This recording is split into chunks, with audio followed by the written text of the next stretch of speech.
Yeah, it's your boy Ray on the mic. Let's go. Mic check, mic check. Welcome to On the Mic with Ray White, where we share life lessons, encourage self-reflection, and equip you to take action. My name is Ray White, and I am juiced that you're taking time to listen to this episode today. And this is another OTM sound check. Your boy Solo Dolo. If you're watching on YouTube, you see the purple and orange look out here. Shout out to the Phoenix Suns. Yeah, that's what we represented tonight. Just showing some love to that. Shout out to the Suns. We're gonna make it to the championship next year. That's beside the point. Have you taken a listen to this podcast? Look, a question has been mulling in my mind lately, and I wanted to bring it to the podcast. It's just an opportunity to share what my heart has been centered on it, and essentially is this. Actually, I'm gonna look this way because I wrote it on my whiteboard. I want to make sure I hit it correctly.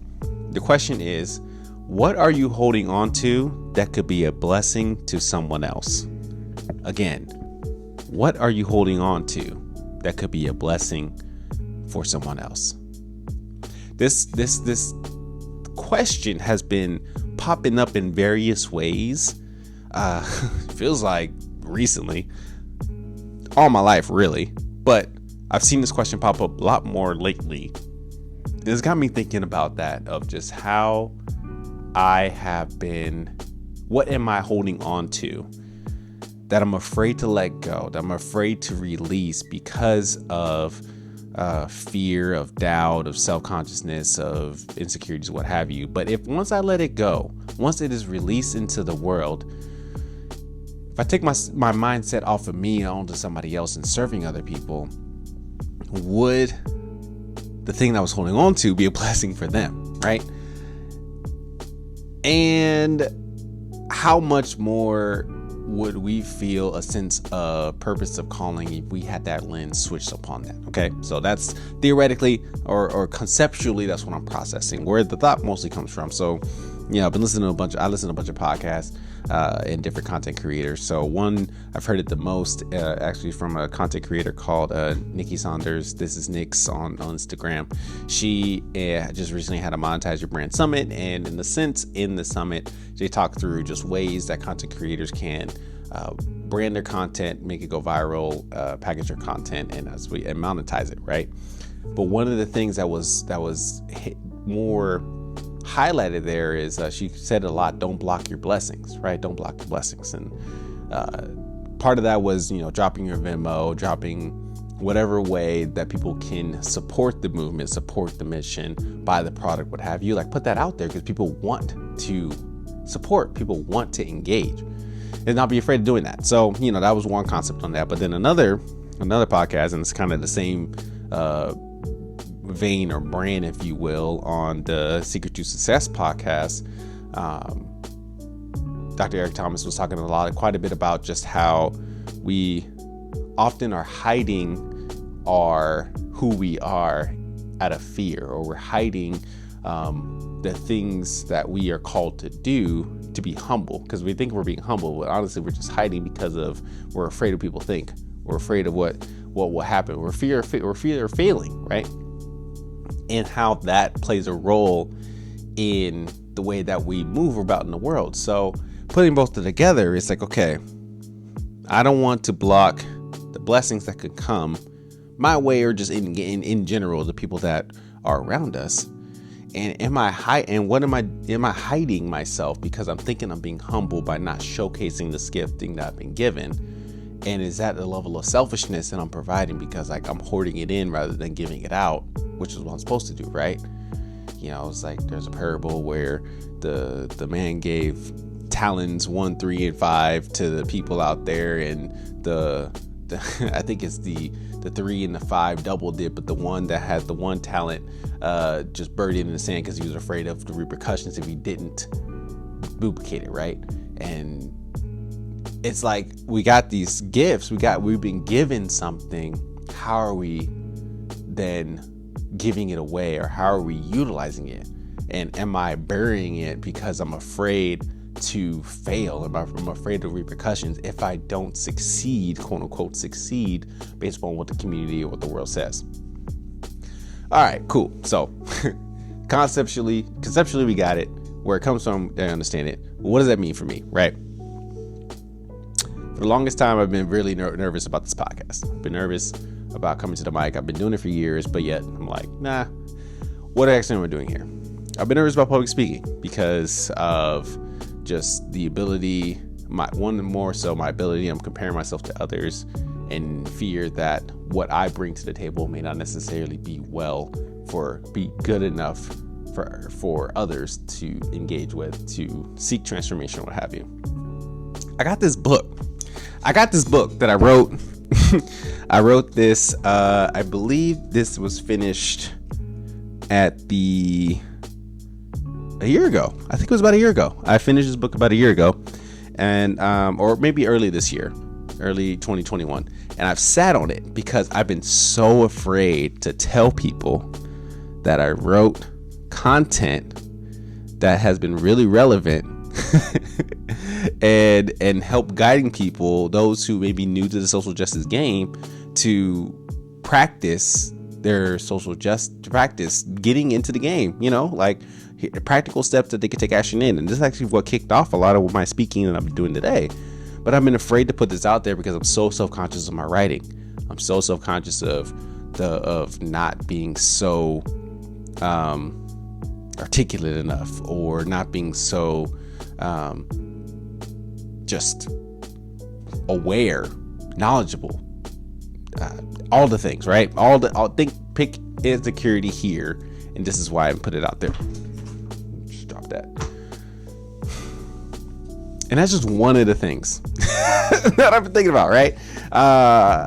That's just one of the things I've been thinking about that I've been holding on to. And it's not to say that, like, I don't know if that book will bless somebody. I don't know. I don't know if this podcast will bless somebody. I don't know if starting a community that's focused on our shared identities is gonna, I don't know what it will do. But if it's something that's been placed in my heart, it's been something that's been placed, I constantly think about as a problem that we're trying to solve, and there's a uniqueness to our identity that feels like we have an answer, not the answer, but an answer to solve that problem, or at least worked with somebody to solve that problem. Why not try it? Right? Why not put it out there? Why not let the market decide if it's good or not? And even if they say it's not good, okay, like, then there's a new data point for then you to make a decision to say, how do I tweak it in order to continue to be better, or pivot, whatever. That's kind of what the thought process has been. But to get to the root of even being capable of getting to that point is starting with the question of, what am I holding on to that could be a blessing to somebody else? What am I holding on to that could help someone else? Why am I holding on to it? And evaluating that step, evaluating those concepts, and maybe then through that evaluation and through that, like, understanding what it is that we're connecting ourselves to, we would find the confidence to step up and step into what we've been called to do. Some of y'all are sitting on something that you've been sitting on for years, but afraid to let it out there because you're afraid of what other people think. Some of y'all got a book in you. Like, I got one.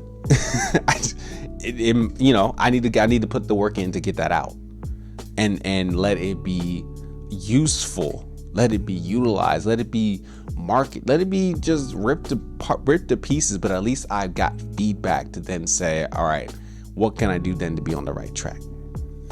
Some of y'all got a painting. Some of y'all got a business idea. Some of y'all got a website to build, a logo to create, or just some of y'all got a connection that you need to create, connection that you need to make. And we are afraid to take that first step towards that because we think we need to have all the answers. We think that we need to be more than what we currently have. We need more resources. We need more personality. We need more experiences. We think that the market is too saturated. There's already these X amount of people doing this type of work. And who am I to be in this space, to be in this world, right? We think that we're not good enough. We think that we aren't worthy enough. We think that we don't have what it takes to go through it.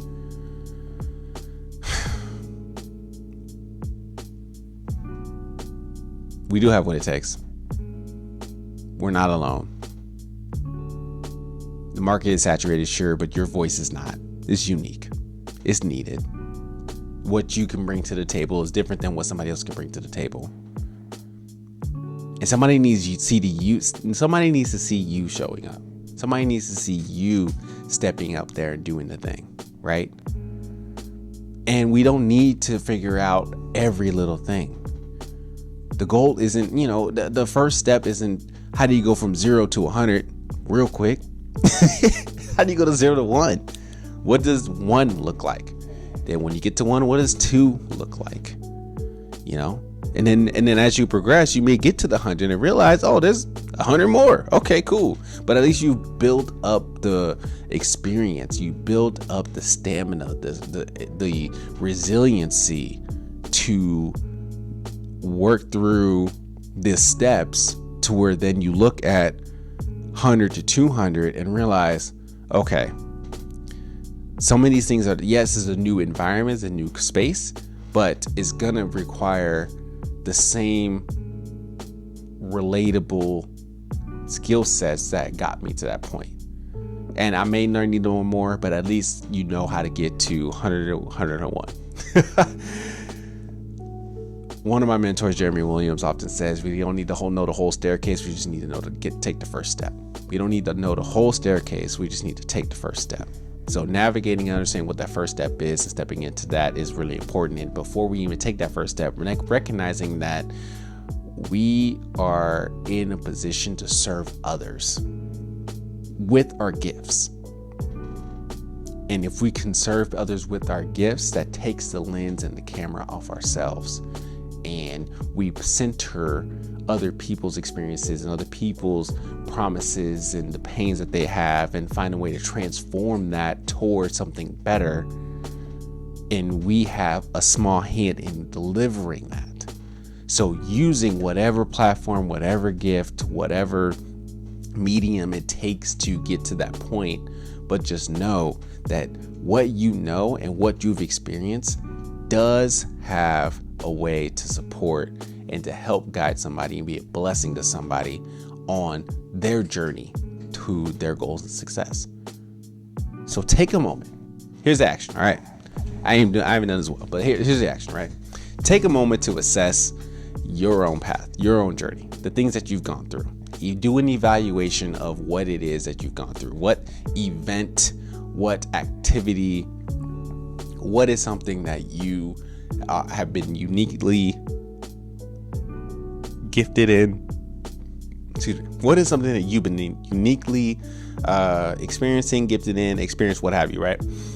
Understand that, navigate that, think about that. Then consider the person that you are talking to who has gone through that same environment. Consider what emotions that they're going through. Consider what they felt. Consider what you felt. Actually, let's start there. Consider what you have felt in that event, in that activity, in that motion.